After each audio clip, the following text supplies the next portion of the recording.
नमस्कार। आज आपण झटपट 10 मिनिटात होणारी रेसिपी पाहणार आहोत, तो म्हणजे कांदा लसूण पराठा।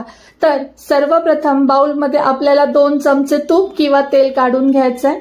त्यानंतर त्यामध्ये 1.5 चमचा कांदा लसूण मसाला आपल्याला टाकायचा आहे।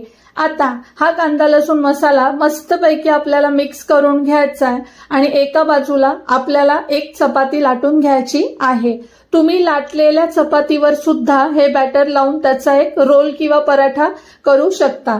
तर आता इथं जी चपाती मी लाटून घेणार आहे त्याच्यावरती आपल्याला जे काही आपण हे कांदा लसूण मसाल्याचं एक मिश्रण केलेलं आहे ते आपल्याला चारी बाजूने पसरून घ्यायचं आहे आणि त्यावरती चीज किसायचं आहे।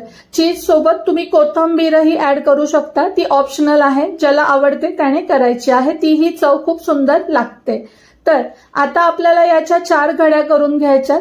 तुम्ही सारण भरल्यासारखं पराठ्याचं त्या पद्धतीनेही हे करू शकता। आणि आता मी हे छानसं लाटून घेणार आहे। तर मैत्रिणींनो, तेच खाऊन बऱ्याचदा आपण कंटाळतो, काही वेळेस भाजीही खाऊशी वाटत नाही, त्यावेळेस तुम्ही हा मस्त पराठा करून बघा। अत्यंत चवदार लागतो आणि मस्त तोंडाला चव येते आणि तुम्हाला तो नक्की आवडेल आणि याला कुठलंही वेगळं फारसं इन्ग्रेडियंट घालावं लागत नाही। आता मी लाटताना याच्यावरती थोडेसे तीळ टाकून घेतलेले आहेत। तिळामध्ये कॅल्शियम असतं आणि चवीलाही ते छान लागतं।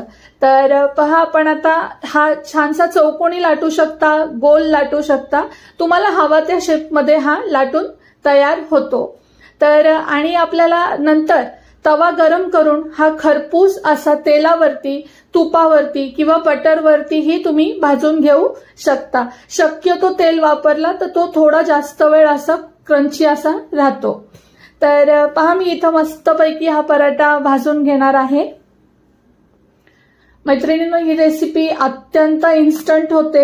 लहान मुलं जर तुमची तिखट खात असतील तर त्यांनाही तुम्ही थोडंसं कमी तिखटाचं प्रमाण वापरून अशा पद्धतीनं पराठा करून देऊ शकता। हा लाटताना तुम्ही वरून बारीक चिरलेली कोथिंबीरही यावर फवारू शकता। अत्यंत कलरफुल आणि मस्त असा हा पराठा दिसतो। तर ही छोटीशी आणि झटपट 10 मिनिटात होणारी ही नाश्त्याची रेसिपी तुम्ही नक्की ट्राय करा। आणि जर तुम्हाला अशा सिंपल सोप्या रेसिपीज पाहायच्या असतील तर माझ्या सिंपल सुखदा या चॅनलला लाईक करा, शेअर करा, सबस्क्राईब करा। धन्यवाद।